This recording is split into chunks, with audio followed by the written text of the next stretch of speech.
Should Genshin rewrite old Archon quests?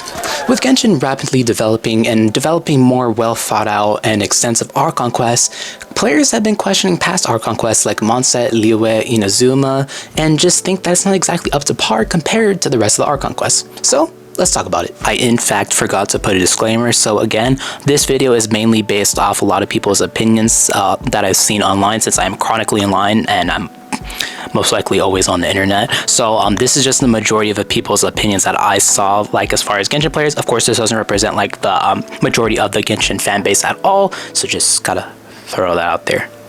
So with each passing Archon quest, the story only gets better as it starts to get more in-depth with each Archon quest and starts to get a little bit more interesting compared to the past Archon quest.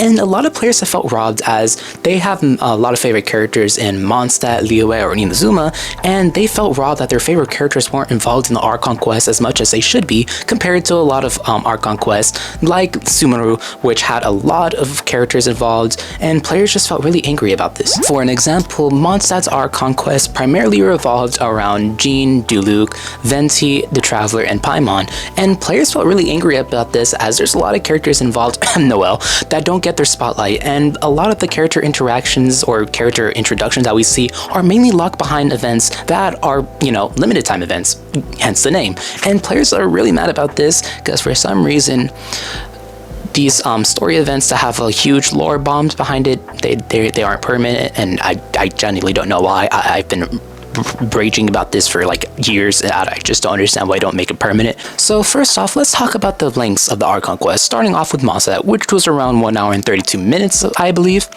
Now, this is incredibly short, but we have to take in consideration of a few things. So Mondstadt was one of the first regions, so obviously the first region is going to be a lot easier since, you know, players are starting to get into the game, so things are naturally going to be easier as they are with any other game. And of course, what makes the quest even longer is definitely monsters, and when you're at a lower AR, obviously the monster is going to be a lot easier compared to someone's world level that's in, you know, world level 9, so the monsters are going to be considerably easy. And also, Mondstadt will definitely get in an expansion, which would make the entire Archon quest a little bit longer, or will hopefully get in a longer Archon quest, and if they don't get an expansion somehow, then... But on the other side, Mondstadt's Archon quest could have been a lot longer as there's so many characters that could have been introduced, but given the time, of course there wasn't many characters that were initially released at the time, so it kind of makes sense in that aspect. But at the same time, maybe we could have had a little bit more like screen time for characters like Rosaria or even Barbara, just so to make the quest just a little bit more interesting for characters. Liyue's Archon quest was around 3 hours to 4 hours, maybe even 5 depending on if you skip dialogue or not, and comment down below if you skip dialogue or not, just want to know. Anyways, Liyue's Archon quest just had some minor issues that I'll get into later. Now let's talk about Inazuma's quest, which took around 5 hours to 6 hours to 7 hours depending if you skip dialogue or not again.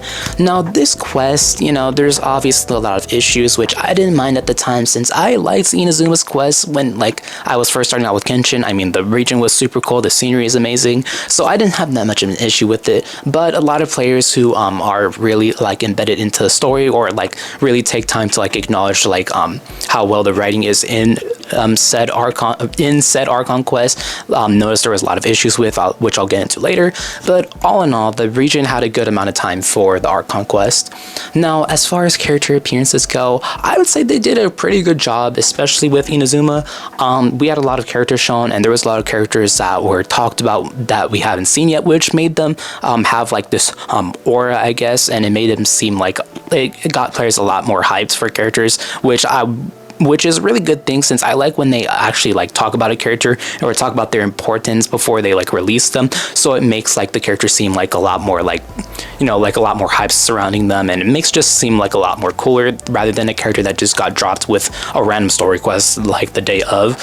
And that's kind of an issue that I have, but depends if you like it or not. But all in all, I feel like Inazuma's Archon quest was a good amount of time. But time complaints and character appearances weren't the only things being complained about, as people had an issue with the overall storytelling of said Archon quest. For a quick little synopsis, Mondstadt was called short and bland, Liyue's Archon quest was called overall just boring, and Inazuma's Archon quest was called rushed. Now, let's talk a little about what I mean. So let's talk about Mondstadt, the first region of our journey. So players complained that Mondstadt just didn't have much of a wow factor, and it was overall just short, and there wasn't much going on other than the storm turret threat. Now, I have to say, I know why it's a little bit short, and this is spoilers in case you're not exactly like caught up on like Genshin lore or just the story in general, or you haven't played the latest summer event, so skip if you haven't. Anyways, I feel like they're just building up a lot of stuff for Mondstadt's Archon quest, especially with Durin returning, since this has been foreshadowed since I guess the first Dragonspine event, or just Dragonspine in general, since Durin's heart is still there. So obviously there's going to be some type of Mondstadt expansion or something big happening, and Durin will definitely come back, so there's a lot to prepare for. And also for the fact that Venti is kind of more of a mysterious Archon, but this is just speculation and people could be leaning too much into it. But I have to say there's a lot of mystery surrounding Venti, especially since he didn't get his second Archon quest. So I think there's a lot of stuff that needs to be done in Mondstadt's Archon quest, which is also a part of the reason why it's kind of short. People also complained that Mondstadt just felt overall just a little bit sloppy, since there could have been a lot more going on, like the Abyss Order doing something a little bit more devious, or set up like more upcoming events, or even just left us on a cliffhanger to just elevate the story, or just add a lot more of character interactions, as was an ongoing problem. And to that I have to say, since it was the first region, I think we should pretty much excuse this one. I mean, there's still a lot of stuff that they could add, which I'm glad that they set up like a lot of events for a lot of things that should happen in Mondstadt. So overall, I don't think this region needs to be rewritten at all, but I do have to say the first Archon quest wasn't too amazing. But again, since it's the first region, it's kind of justifiable. But let me know what you guys think. Now let's talk about Liwei's Archon quest, which was called boring. Now I can see why people called it boring. I can definitely see why they might have thought of that. It's because, okay, so something crazy happened in the beginning, and then the whole middle section, it felt like pretty bland, and then all the action was shifted towards the end. Typically in storytelling, you would have like action spread throughout, like evenly throughout the quest, but instead the action just felt like it was pushed towards the end. I feel like the end fight was really rewarding, as it was really cool to see all the Adeptus powers, so I feel like Liyue wasn't too bad. But again, the reoccurring issue of these nations is not having too much of a good roster being shown, and I also have to agree here with, because we didn't see Hu Tao, which this isn't biased at all. Liyue does have a good amount of expansions, so I guess that kind of makes up for a lot of the aspects that it was lacking for. But let me know what you guys think of Liyue. I personally thought it wasn't too bad, but I do have to agree, more action could have been spread throughout the entire Archon quest, which I see a lot of issues with. But all in all, I think the region was pretty much okay, especially for the time it was released. Now let's talk about Inazuma, which was called Rush, which I sadly have to agree with. Now, Inazuma's like Archon quest, it had an amazing startup. I mean, first off, the region was like a closed-off region. Like there was so much like background information about it. It was hard to get into. And the Raiden Shogun was mainly, you know, mysterious. And I love when games just have like built up suspense for like a certain area or a certain character. So they were doing amazing on that. And when we got to the region, it didn't disappoint either. I mean, the scenery was amazing. We became a fugitive, and we also had a good amount of action starting up the region. And we had an amazing appearance from Raiden, which was kind of actually groundbreaking. It just made the whole region just seem like a lot more interesting and had players absolutely hooked. But it kind of declined as we got in the middle of like the Archon quest, and it started to get rushed. For an example, on Watatsumi Island, I feel like that whole fight could have been a little bit more longer, and I feel like they could have shown a lot more casualties, because I mean, to be fair, the whole fight was just Sara just throwing in one of her strongest warriors, and then, you know, we beat them and then go on with our lives, and then Kokomi shows up and then pretty much ends the fight, which, I mean, it was a cool appearance, but I feel like there could have been a lot more done. And also the whole training with Yae Miko, I know we weren't supposed to beat Raiden because we could never beat Raiden, but I feel like the whole training could have been a little bit more extensive.